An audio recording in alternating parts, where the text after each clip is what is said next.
Jangan lupa like, komen, dan share YouTube TVRI Bengkulu dan nyalakan loncengnya ya.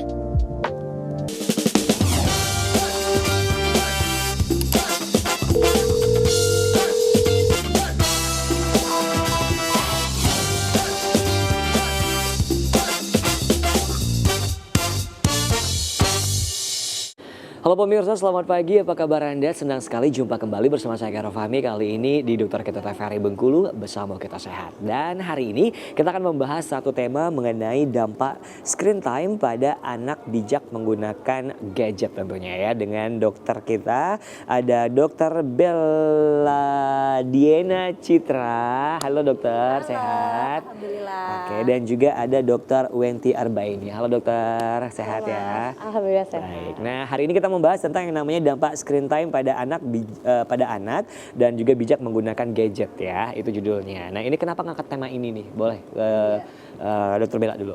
Oke, jadi sebenarnya sekarang itu kan udah media dan teknologi itu sudah sangat banyak banget gitu ya. Terus juga kita lihat fenomena yang banyak kita sehari-hari, anak-anak itu udah bukannya bermain di luar lagi, tapi bener-bener udah fokus ke gadgetnya. Kadang-kadang untuk menenangkan anak itu sendiri malah orang tuanya yang kasih gadget. Iya, kan? betul. Nah, Biar nggak nangis lagi ya. Iya, biar nggak nangis lagi. Kita bahas hari ini ternyata itu memberikan gadget ke anak itu memang ada batasannya, itu yang pertama. Terus juga memang ada rekomendasi dari Ikatan Dokter Anak Indonesia ya. Seberapa penting sih sebenarnya dikasih gadget itu dan kapan-kapan aja waktunya, dan banyak juga dampak dari screen time anak atau dampak dari gadget yang berlebihan. Gitu. Oke, ditambahkan sama Dokter Wenti mungkin screen time ini apa gitu? Oke, screen time itu adalah waktu ketika terpapar dengan layar. Oke. Layar digital ya, ini seperti handphone, tablet, komputer yang sifatnya tidak dua arah ya, artinya tidak ada feedback. Nah, itu yang dinamakan screen time. Dan sejak era pandemi, nah itu screen time itu sudah sangat meninggi ya. Jadi memang dulu itu ada beberapa ya, memang sudah mengenal dengan screen time. Tapi sejak pandemi karena kita harus terus terpapar dengan layar, akhirnya bablas. Nah, disinilah poin penting yang kita highlight hari ini untuk edukasi ke orang tua, dan bukan hanya orang tua ya, orang dewasa pun juga harus sadar diri tentang screen time yang berlebihan. Oke, baik, kalau itu langsung aja kita bakalan lihat untuk penjelasan slide dari yang pertama Dokter Wenti ya? Iya. Boleh, silakan. Jadi layar digital itu adalah paparan yang langsung ke otak sebenarnya. Jadi penting sekali untuk dibatasin. Dan makanya ada namanya bijak menggunakan gadget. Karena apa? Kalau kita sebenarnya bilang nggak bisa lagi, nggak dipungkiri lagi bahwa penggunaan gadget itu memang harus. Karena tidak bisa lagi memisahkan gadget dengan kehidupan sehari-hari, termasuk anak-anak. Nah, bagaimana cara mengatasi agar si gadget ini tepat sasaran atau tepat guna? Oke, mungkin boleh dibantu slide-nya. Jadi kalau dari batasan usia, khusus untuk anak-anak nih ya, ada range waktunya yang nggak boleh dilebihi. Kalau udah melebihi, dia akan menjadi overstimulasi. Kalau overstimulasi, apa yang terjadi? Banyak sekali dampak-dampaknya yang akan kita jelaskan nanti. Misal ya, usia 0 sampai 2 tahun itu paparan untuk screen time itu adalah 0. Artinya tidak boleh sama sekali. Karena satu, usia 0 sampai 2 tahun itu otak anak itu masih sangat berkembang. Jadi kalau dia sudah masuk stimulasi dari gadget yang satu sifatnya tidak ada timbal balik, artinya tidak ada feedback, dia akan mengganggu dari progres perkembangan otak si anak. Kemudian katakanlah 3 sampai 5 tahun itu maksimal 1 jam per hari. 1 jam per hari. Kalau ini lebihi nanti terjadi overstimulasi. Gini, kenapa terjadi overstimulasi? Pertama, layar handphone, misalnya kita nonton mungkin siaran YouTube kali ya. YouTube edukasi kan banyak anak-anak ya, mungkin Cocomelon, Bing atau yang lain-lain. Kartun-kartun itu memancarkan cahaya yang terang satu, kemudian warnanya yang cerah, lalu progresnya cepat. Jadi pergerakannya cepat. Jadi otak anak yang sedang berkembang terjadi overstimulasi karena merespon layar yang bergerak cepat dengan cahaya yang terang dan juga warna yang cerah.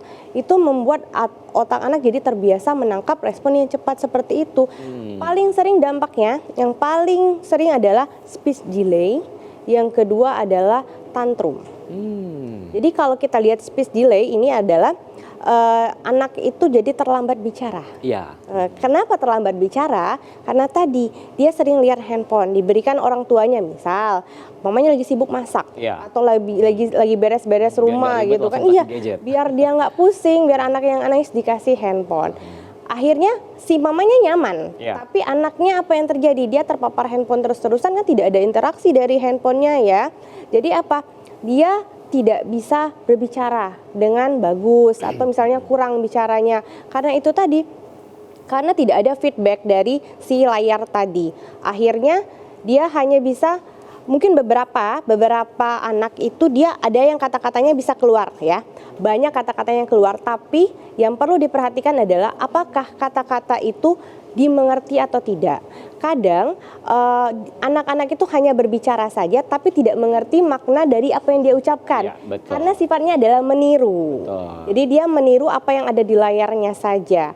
Dan itu yang menyebabkan terjadinya speech delay tadi. Konsonan katanya kosong, maknanya kosong. Dia hanya meniru-meniru aja, dia nggak tahu. Misalnya ada beberapa orang tua yang bilang udah bisa bahasa Inggris, udah ngerti ini, tapi kalau disuruh susun kalimat atau disuruh membuat sebuah kata-kata, dia tidak bisa. Oke, baik. Mungkin slide-nya dibantu untuk di next slide untuk dampak screen time pada anak bijak menggunakan gadget. Jadi ini ya, screen time itu adalah waktu yang dihabiskan anak di depan layar, boleh TV, HP, tablet atau laptop.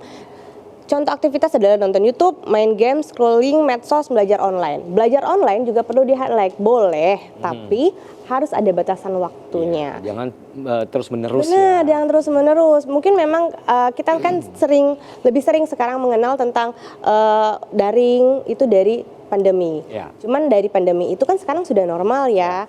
Kan lebih baik dibatasi sesuai dengan durasi waktunya. Boleh slide-nya lagi?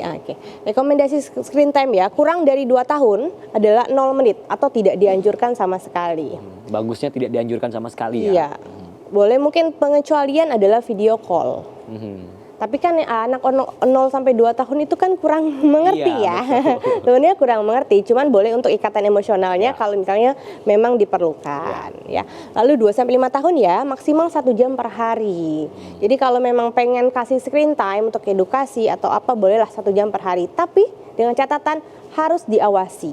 Jadi nggak boleh dilepas anaknya nonton apa, karena sifat anak 2 sampai 5 tahun adalah meniru dan dia belum mengerti apakah itu baik atau buruk, apakah itu positif atau negatif. Jadi walaupun dia mau nonton boleh maksimal 1 jam, orang tuanya harus tetap mendampingi, dan setelah dia nonton harus distimulasi dari apa yang ditontonnya. Misal anaknya nonton Cocomelon, nanti kita tanya, tadi kenapa Cocomelonnya, kenapa dia seperti itu. Jadi akan tetap ada feedbacknya dari apa yang dia tonton. Kemudian 6 sampai 18 tahun maksimal 2 jam per hari di luar waktu belajar ya. Nah, kalau ini kan untuk anak-anak ya. Kalau untuk orang dewasa, pertanyaannya mungkin bisa. Apakah ada batasan waktu screen time? Untuk orang dewasa tidak ada batasan waktu yang benar-benar klik ya. Cuman ada jedanya. Jadi kalau untuk orang dewasa perlu diberi jeda ketika melakukan screen time. Misal kita lagi kantor nih, buka laptop kan, ngerjain sesuatu, boleh diistirahatkan per 20 menit matanya. Untuk satu, paparan ke layar, kemudian ketegangan otot, lalu satu lagi refreshing otaknya. Boleh seperti itu ya. Kenapa? Kalau yang boleh dibantu slide ya. Kenapa kalau yang dewasa itu nggak ada batasan waktu yang klik? Karena satu, otak manusia pada dewasa itu sudah berkembang dengan optimal. Jadi dia tidak lagi fase yang perkembangan. Jadi sudah bagusnya di sana, jadi dia sudah bisa menyaring. Cuman bagaimana cara membatasi untuk mengistirahatkan. Lalu, mengapa anak rentan terhadap screen time berlebih? Gadget mudah akses ya, bahkan usia balita udah bisa megang handphone, udah bisa nelpon, udah Ya, bisa tuh, ke YouTube udah sendiri pinteran ya, dia malah dari kita. Lalu orang tua sibuk sehingga memberi gadget sebagai pengalih perhatian, Ya. yang kadang ini yang bablas ya. Kemudian konten sangat menarik ya, warna cerah, suara keras, animasi cepat, dan ini yang tidak bagus sebenarnya. Jadi pemilihan untuk edukasi itu harus benar-benar selektif, disesuaikan dengan usia.